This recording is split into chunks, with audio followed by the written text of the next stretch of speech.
dans votre bistrot manga.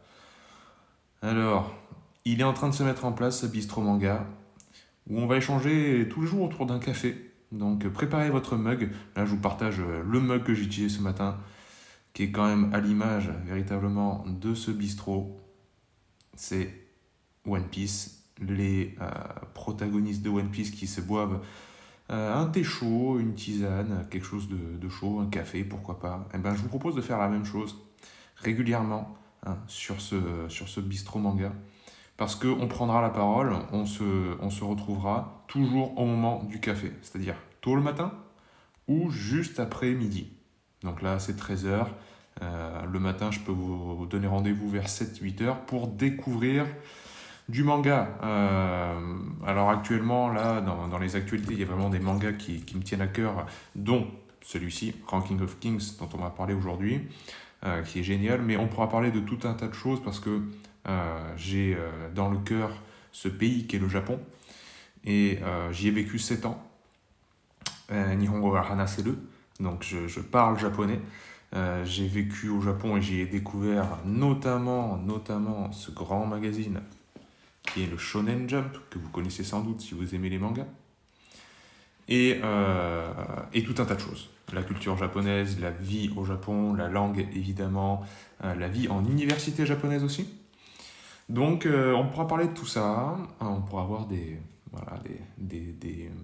débats et des conversations comme on les aurait au bistrot du coin. Et ben là, on va les avoir au bistrot du manga. Donc préparez vos questions, préparez le chat, je serai heureux de répondre à tout ça et de vous donner mes recommandations. Alors, recommandations, ça va être le thème du jour, parce que c'est la première vidéo sur la chaîne que je stream. On va parler de plusieurs choses. On va parler de magazines, on va parler d'animés, enfin de mangas, comme celui-ci, comme Solo Leveling, qui est très connu, mais qui viennent du monde du digital.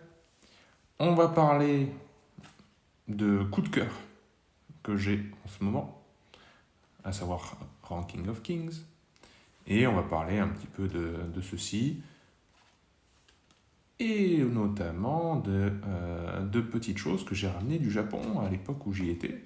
Ça, c'était il y a peu de temps, c'était l'année dernière que j'ai trouvé ça. Ce sont, comme vous pouvez le voir, il y a écrit Nintendo, des cartes à jouer. Nintendo, et oui, parce que Nintendo était à la base fabricant de cartes à jouer, comme nous l'a souvent appris Florent Gorge dans ses interventions autour de l'histoire de Nintendo. Et donc on parlera aussi de ça. Là, vous pouvez voir, donc c'est Mafuda, c'est les jeux de cartes traditionnels japonais. À l'intérieur, il y a des cartes. Et là, il y a écrit Daitorio, donc le président. C'était autour de Napoléon. La figure de Napoléon est très forte au Japon. Et je vais poser ça là. Et donc, pour 2100 yens, avec le cours actuel, ça donne une quinzaine d'euros. Pour 2100 yens, vous avez ce petit jeu de cartes que j'ai acheté à Okinawa quand j'étais de passage sur les îles. Voilà, l'histoire de Nintendo, elle est très très vieille. C'est une entreprise qui a 200 ans environ. Et c'est intéressant de voir que le jeu a toujours été prépondérant finalement dans cette entreprise. Mais pas du jeu vidéo, du divertissement. Et finalement, une chose menant à une autre, Nintendo est maintenant très très connu comme étant constructeur de consoles et de jeux vidéo. Mais à la base, c'était autre chose. Mais ce qu'ils ont gardé, c'est un ADN, contrairement à sans doute d'autres fabricants de jeux vidéo, éditeurs, etc., qui se sont noyés, qui ont dilué en fait leur personnalité. Nintendo a toujours su rester très très fort à l'intérieur de sa politique, de la protection de ses propriétés intellectuelles également. Et c'est pour ça qu'on l'aime. C'est pour ça qu'on aime ces artisans de Kyoto, comme on dit. C'est une façon de parler, mais c'est plus du tout des artisans maintenant. C'est une grosse entreprise aussi. Mais sans doute moins grosse, plus à l'échelle humaine que Sony, Microsoft, etc. Alors, avant de vous parler de ce que j'ai mis sur mon petit bureau, là, je vais vous faire un tour quand même de ce dojo. Je l'ai appelé le dojo. On on a du One Piece. Bon, tout est au sol, hein, comme vous avez pu le voir, parce que le dojo est en construction. Les étagères sont en train d'être montées et le setup est bientôt terminé. Mais j'aime cette disposition au sol, vous voyez, ça fait un peu bazar, ça fait un peu... Qui a dit bordel? Non, ça fait pas bordel, c'est pas bordélique du tout. Ça fait un peu caverne d'Alibaba, et ça j'aime beaucoup. Donc on est dans ce setup-là, on a un tableau ici, c'est une pièce unique d'un grand artiste, non je déconne, c'est une pièce unique de moi-même, c'est moi qui l'ai faite. J'avais imaginé que Barbe Blanche et Kaido se rencontraient sur Onigashima. Et vous imaginez, si vous lisez One Piece, ce que ça aurait pu donner. Voilà. Donc on a du One Piece, très vieux. Un certain volume, c'est, comme vous le savez, si c'est écrit en blanc, les chiffres, on sait que c'est les éditions premières avec les premières traductions de noms, etc. Avec Pipo au lieu de Usopp, ou ce genre de choses. Du One Piece Magazine, des artbooks, un petit fruit du démon qui se balade là, un Gomu Gomu no Mi. On a tout en bas là, ici vous voyez le tome 100, l'édition collector avec la reliure en cuivre. Un Oden magnifique, Oden Kozuki qui est là. Un petit Sengoku et un Roger qui montent la garde devant les One Piece, que j'ai rapporté du Japon. Ils sont vieux ces deux-là. Je les ai eus dans les combini, en tirage au sort. Du Boichi, hein, avec du Dr Stone, entre autres, puisque Boichi c'est quand même le roi des dessins. Ici on a une pile de mangas un peu diversifiés, des one-shots, des tomes 1 que j'ai essayé par-ci par-là, avec du bon et du moins bon, avec des choses sur lesquelles j'ai moins accroché, et des choses vraiment qui m'ont vraiment plu. Mais il n'y a pas encore de nombreux numéros, il n'y a que quelques tomes. Du GTO, mais ouais. Du GTO est derrière. Du Real. Real, c'est un manga donc, fait par l'auteur de Slam Dunk, absolument incroyable. Si je vous montre un peu plus la couverture quand même. Voilà. Donc Inoue, qui nous parle cette fois-ci de handi sport, et surtout de handi basket, qui est absolument incroyable. Je peux que vous le recommander. Même si vous n'aimez pas forcément les mangas de sport, c'est génial. En parlant de manga de sport, Hajime no Ippo, la référence dans la boxe. Dragon Ball, la référence tout court. Il n'y a pas tout, hein. Évidemment, j'ai que quelques numéros là avec moi. J'ai fait un déménagement, donc c'est pour ça que j'ai pas toute ma collection de mangas, mais j'ai les principaux, on va dire. Spy Family, très bonne découverte, un manga récent. Glénat a sorti ceci, un espèce d'artbook de duo d'artistes, où des artistes très connus, des dessinateurs, des illustrateurs très connus, ont fait une œuvre à deux. C'est absolument génial. Vraiment, j'ai adoré cet artbook que je vous montrerai dans une vidéo différente, si vous me demandez, et même si vous ne me demandez pas. En parlant d'artbook, celui-ci de Dragon Ball, c'est la référence pour les fans. Je l'ai fait venir du Japon, il est tout simplement incroyable. Lui aussi, je vous le montrerai. Un Oden, collector, vraiment magique. Un superbe Oden. Ici, des magazines superbes. On a du Otomo, dont je vais vous parler aujourd'hui, qui est pour moi la référence de la pop culture japonaise. Du Gokkan. Gokkan, c'est un magazine superbe sur le Japon aussi, mais un peu plus porté sur la culture en termes général, pas trop la pop culture. Du Atom. Atom, c'est génial aussi. Berserk, pour rendre hommage à notre cher Kentaro Miura qui nous a quittés l'année dernière, avec l'édition collector 41, toujours sous blister, et la Deluxe édition, tome 1, là, j'aurai les prochains tomes bientôt. Du Ranking of Kings, évidemment, du Dadadan, génial, très bonne découverte pour moi, j'ai adoré. Blue Period et Kingdom. Et The Promised Neverland derrière, là, qui était dans les années 2010 mon coup de cœur. Un Goku qui monte la garde, et dans son regard et son sourire, il y a tout Dragon Ball, c'est-à-dire la joie de vivre, le goût de l'aventure, le regard vers l'horizon. Voilà, vous avez un petit aperçu du dojo, de la collection, qui est... il doit y avoir 50% de mes mangas ici. Donc, j'espère que vous avez votre petit café, puisqu'on va commencer. L'objet de ce stream, moi, au-delà du café que j'ai pris, je ne vais pas me gaver de caféine aujourd'hui, je vais prendre un petit peu d'eau.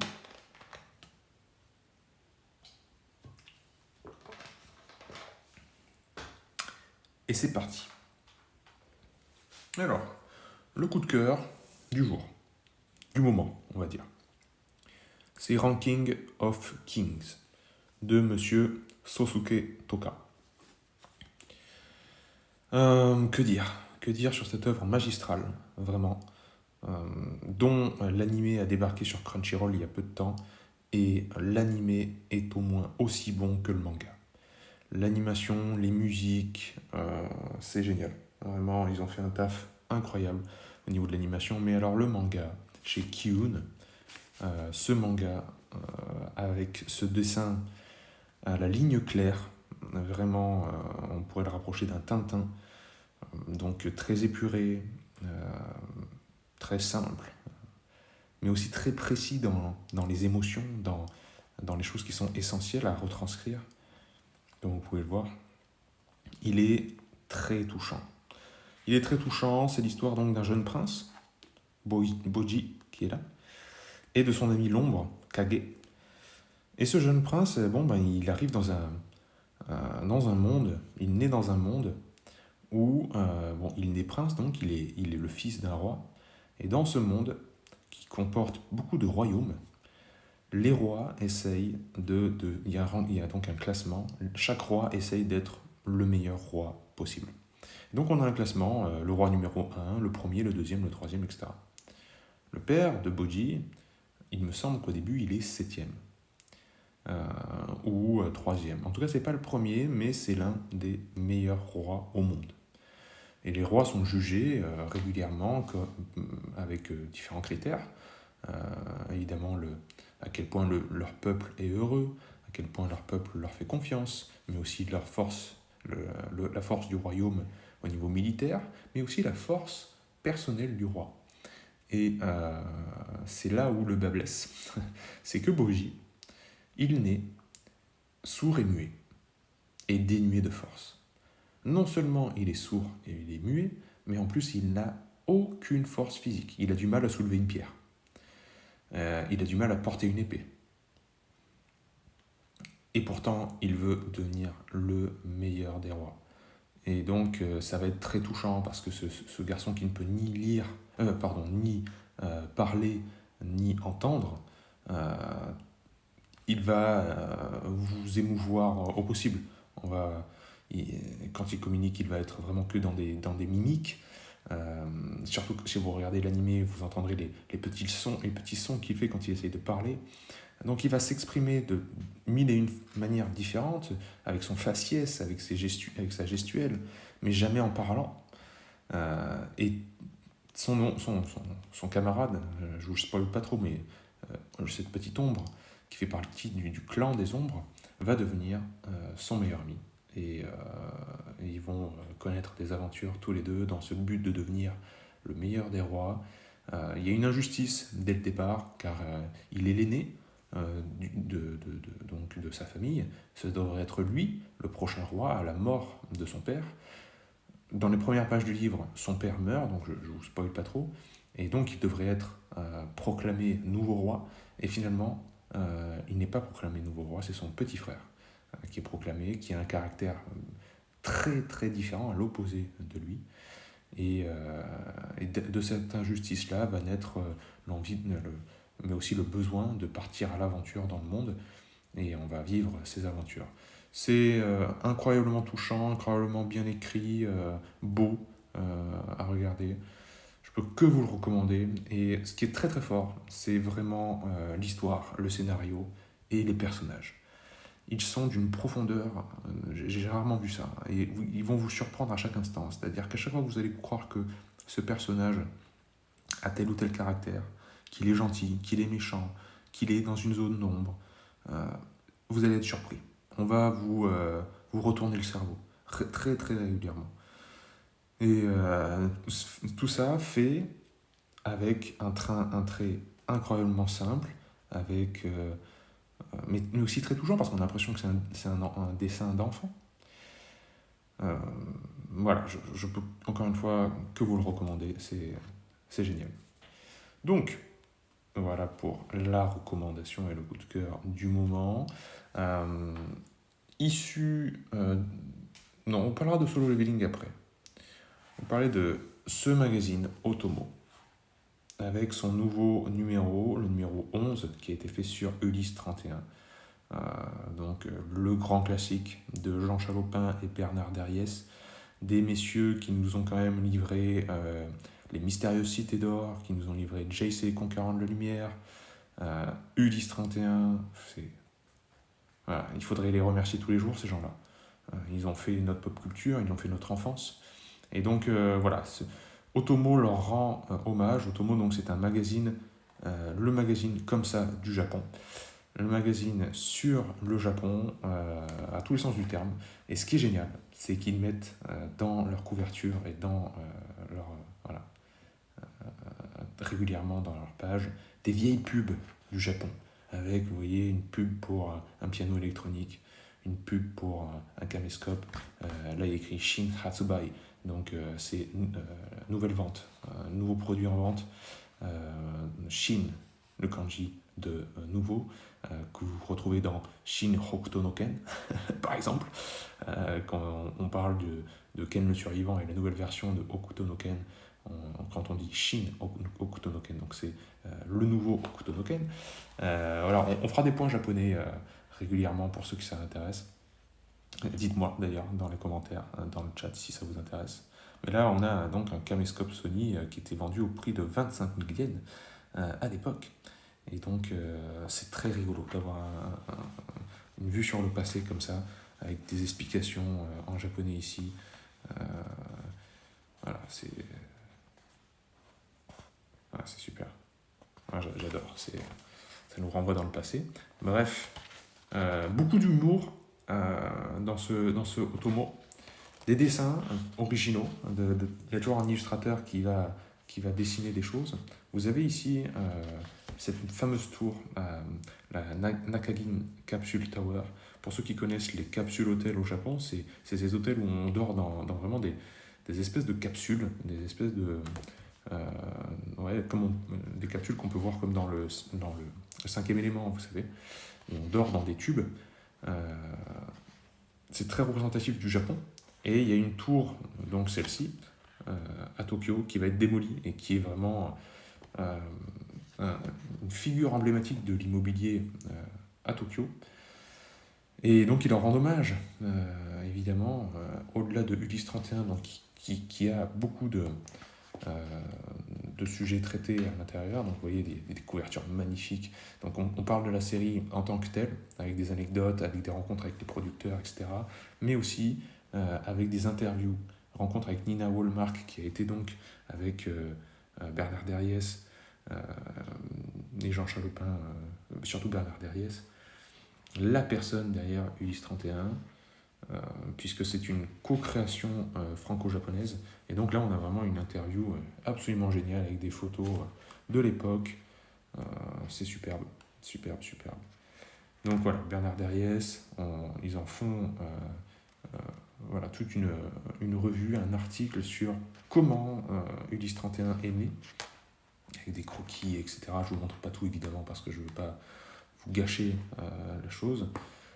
Mais on a aussi du cinéma dans Otomo.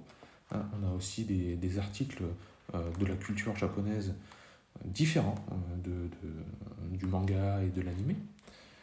Dans ce numéro, il parle aussi de Sakura. Et puis je voulais vous montrer quand même autre chose. C'était voilà, par exemple, là, c'est un photographe qui capture des tranches de vie, des moments du Japon qui sont très très beaux, très très beaux. Et pour moi, c'est ça le Japon. Vous voyez, il y a un vieux pont là, avec le métro qui passe. On a l'impression que c'est, bon, comme en France, hein, un dessous de pont, c'est généralement là où les sans-abri se mettent. c'est peut-être pas très propre, etc. Mais je peux vous assurer que même au Japon, là, ok, ce sera un peu crasseux, mais ce sera pas délabré et ce sera pas aussi pourri que chez nous. Et surtout, il n'y a pas de tag. Il y a écrit une seule chose en japonais, ici, sous le pont du métro quand même, hein, où à un moment donné, il n'y a pas grand monde qui passe. Il y a écrit Ashitamo o genki de. Demain également, prenez soin de vous, soyez en bonne santé. Je vous souhaite d'être en bonne santé. C'est quand même dingue, un mot positif sous une rame de métro et sous un pont. Nous, qu'est-ce qu'on trouverait à cet endroit-là? Un tag, sans doute, et une affiche d'une personne dénudée, enfin je sais pas, vous voyez ce que je veux dire? Bref, voilà, ça aussi très représentatif du Japon. Les policiers qui donnent le chemin, qui indiquent le chemin aux passants. Parce que les policiers sont avant tout des agents de quartier qui sont là pour la sécurité locale. Ils patrouillent très peu en dehors de leur koban, donc c'est-à-dire de leur commissariat de quartier. Et vous pouvez très bien demander votre chemin à un policier en patrouille, alors qu'en France, un policier en patrouille, on le laisse tranquille. On a plus peur de lui qu'autre chose. Et on va pas lui demander c'est où la rue de la République? Non. Généralement, ça se passe pas comme ça. Voilà, les fameux parapluies au Japon, du cosplay, des parcs, parce que le Japon, c'est le pays des parcs, évidemment. Et puis, la Nakagin Capsule Tower, qui est là. Voilà. Donc, vous voyez, l'architecture est quand même très spéciale. Et donc, je vous laisserai découvrir ça, mais pour vous donner l'idée de l'intérieur d'une capsule, ben voilà. Vous avez votre lit, là, vous dormez, puis vous avez une petite télé pour regarder, vous avez même un téléphone pour téléphoner. Voilà, ça elle est vieillotte, hein, celle-là. Évidemment, la Nakagin Tower, elle est vieille, et donc les capsules sont vieilles. Mais il y a des choses qui sont plus petites. Et moi, j'ai dormi dans des capsules hôtels qui étaient beaucoup plus petites que ça. Donc c'était vraiment un tube, hein, vous avez juste votre lit. Et la télé était au plafond. Comme ça, on pouvait s'allonger et lire. Et regarder la télé, pardon. Voilà, avec notre petit nono qui nous dit au revoir. Avec l'abonnement pour Otomo, je suis content de leur faire de la pub. Pas du tout sponsorisé, hein, mais quand les gens font bien leur travail, il faut faire de la pub. Pour seulement 45 € par an, vous avez un abonnement à Otomo. Donc, sincèrement, allez-y, quoi. Et puis, ils font une pub pour ça, quand même, la revanche des humanoïdes. Hein, on a notre Michel Legrand et Albert Barillet, Michel Legrand pour la musique, Albert Barillet pour le film, qui nous ressortent quand même Il était une fois la vie dans l'espace. Il était une fois, saga culte. Ce qui va sortir au cinéma, c'est quand même dingue cette histoire. Donc voilà, Otomo Magazine, je ne peux que vous le recommander. C'est valeur sûre pour tous les amoureux du Japon, de la pop culture japonaise, du manga, etc. Je bois parce que finalement, je parle beaucoup, puisque vous êtes personne dans le chat là. Je parle surtout tout seul. Mais bon, je sais que vous allez être nombreux par la suite. Solo Leveling, très bonne découverte. Bon, beaucoup d'entre vous le connaissent, hein, ça a beaucoup de succès. Ça vient du webtoon, hein, à la base c'est un webtoon.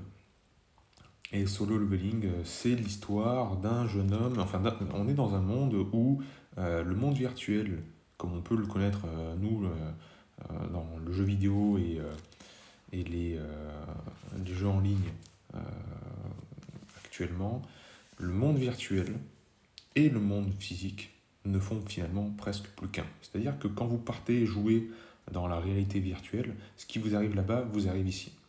Et donc, dans ce double monde, il y a des chasseurs, il y a des... ouais, voilà, on va dire ça, il y a des chasseurs qui chassent en troupe, comme dans un MMORPG, et qui partent en groupe pour chasser les démons, etc. Et notre héros, c'est le plus nul. C'est le plus nul de tous les chasseurs. Il n'a pas de force, il n'a pas de niveau, il n'a rien. Tout le monde se moque de lui. Et il est embarqué un jour dans une quête, dans un donjon. Et finalement, ce donjon, il va s'avérer être beaucoup plus difficile que prévu. Et notre cher héros, il va avoir l'opportunité, en fait, de connaître un second éveil. C'est-à-dire que dans le monde de solo leveling, vous naissez, vous connaissez un éveil, c'est-à-dire que vous avez, comme la puberté à l'échelle humaine, vous connaissez une transformation dans votre corps qui vous donne certains attributs de combat, de force, etc. Bon, notre héros, on a bien compris que à son éveil, il était nul. Il n'avait pas de niveau, il n'avait pas de force. C'est un chasseur de rang E ou quelque chose comme ça, très très très bas. Mais très rarement, il y a des personnes qui connaissent des éveils, un second éveil. Et en fait, normalement, quand on connaît son premier éveil, il n'y a pas de seconde chance, il n'y a pas véritablement de progression qui est possible. Vous connaissez l'éveil, vous avez un certain niveau, et c'est pour toute votre vie. Et bien lui, il va trouver un moyen, je ne vous gâche pas tout, de progresser, de s'améliorer. Et on va voir comment ça se passe dans sa vie. Très sympa, vraiment, j'en attendais pas trop, mais je me suis dit, laisse-toi convaincre puisque ça a tant de succès que ça. Et ok, ça me va bien. Surtout, moi j'avais peur de cet aspect webtoon, vraiment de ce truc. On a l'impression que c'est un animé qui est découpé finalement qui est retranscrit en manga, mais c'est très bien, ça va. Je suis pas fan des couleurs, des aplats de couleurs qui font vraiment webtoon, animé. Je suis pas fan, très clairement, mais ça se lit bien. Ça se lit bien et j'ai vraiment apprécié. Donc, je vous le recommande. Bon, on arrive à notre dernier numéro qui est quand même chargé d'histoire et d'émotion. C'est le Jump qui date de 2010. Et dans ce Jump-là, il y a un chapitre qui est très important, qui est de Marineford, juste avant. Donc Marineford, évidemment, je parle de One Piece pour ceux qui connaissent, mais rien que cette couverture, elle est géniale. C'était l'époque bénie où on avait One Piece, Bleach, Naruto, High Shield 21 dans le Jump. Ça va comme ça? C'est des complètement fou, quoi. Donc le Jump, pour ceux qui ne connaissent pas, c'est un hebdomadaire. Ça sort donc toutes les semaines, le lundi, au Japon. Et vous retrouvez un chapitre de votre série préférée dedans. Donc voilà, il y a toujours des trucs à découper, des pubs pour les produits dérivés, et puis après le chapitre en question. Et là, on avait One Piece, les gars. One Piece, Marineford, Luffy qui s'infiltre dans Marineford, la grosse baston qui se prépare. Quelle dinguerie, oh là là. Avec les géants, c'était incroyable. Et à cette époque-là, je vivais au Japon et dans la région de Nagano, dans la petite ville de Suwa, dans les montagnes de Nagano. Un chapitre plus tard, non pas un chapitre plus tard, quelques chapitres plus tard, puisque là on voit Orewa Hitorida Michio Akero. C'est tout simplement la badassitude de Luffy, donc il dit ouais, moi je suis venu tout seul, les gars. Ouvrez la voie, ouvrez-moi les portes. Il est devant l'armée de la marine tout seul. Oh, Mugiwara no Luffy. Ouais, bref, je ne vais pas tout vous traduire, mais ce moment-là est juste absolument génial. Quelques chapitres plus tard, on sait à quel point ça va être dramatique avec la mort d'un personnage très important. Je ne spoilerai pas ceux qui l'ont pas lu. Mais moi, ce personnage important, j'étais donc au Japon quand il est décédé, et j'ai vu le pays s'arrêter. Véritablement, j'ai vu des gens pleurer dans le bureau où je travaillais. Les Japonais étaient très touchés par One Piece. One Piece, c'est une œuvre qui est au moins aussi importante que Tintin, Astérix, ou ce genre de choses en France, en Occident. Voire plus importante, parce que c'est comme s'il y avait la saga qui continuait chaque semaine. Alors que Tintin, Astérix, etc., on n'y est pas autant attaché parce qu'on ne les suit pas chaque semaine. On lit un album de temps en temps. Mais là, ça rythme les semaines des Japonais depuis 25 ans. Donc c'est énorme. C'est énorme, moi je lis ça depuis que j'ai 15-16 ans. Donc ça fait 20 ans que je lis One Piece. Et ce jump, il est très très important, cher à mon cœur, parce que il y a ce chapitre, évidemment, et que ça me rappelle ma vie à Nagano. Mais voilà, vous tourniez les pages, vous finissiez le chapitre et vous aviez un autre manga. Vous aviez du Bleach, par exemple, qui doit être là, d'ailleurs, qui était juste après One Piece. On a du High Shield 21. Pouah, quelle folie High Shield. Hein. Les dessins de Inagaki. C'est une maestria. Il n'y a que lui qui sait donner des perspectives comme ça et un sens du mouvement au personnage. C'est magique, magique. Donc on avait des masterclass à tous les niveaux dans le jump et on les a toujours. Voilà, juste pour vous dire, il y a du Death Note. Okay. À cette époque, il y avait aussi Death Note, tout simplement. Voilà. Je ne sais pas si vous avez besoin d'être encore plus convaincu qu'on vivait vraiment un âge d'or à cette époque-là, parce qu'il y avait dans le même numéro du Jump, chaque semaine, One Piece, Bleach, Naruto, High Shield, Death Note, ce genre de choses, quoi. Une dinguerie, chers amis. Donc voilà, un petit tour pour cette première vidéo dans le dojo, avec les cartes Nintendo, avec le magazine Otomo, avec le Shonen Jump que vous pouvez trouver maintenant en import facilement si vous voulez vous faire une collection. Ma recommandation et mon coup de cœur du moment, c'est Ranking of Kings et Solo Leveling, bien apprécié également. J'espère que vous avez pris un bon moment en dégustant votre café avec moi. Je vous dis à très vite dans le bistrot. Et n'hésitez pas à me demander quelle série vous voulez découvrir. Est-ce que vous voulez une analyse de quelque chose qu'on connaît déjà, comme One Piece, comme des choses qui sont très connues, ou est-ce que vous voulez que je vous fasse découvrir des petites nouveautés un peu moins connues, ou encore est-ce que vous voulez que je vous parle du Japon, concrètement? Voilà. J'attends vos commentaires, chers amis, et je vous dis à bientôt. Ciao.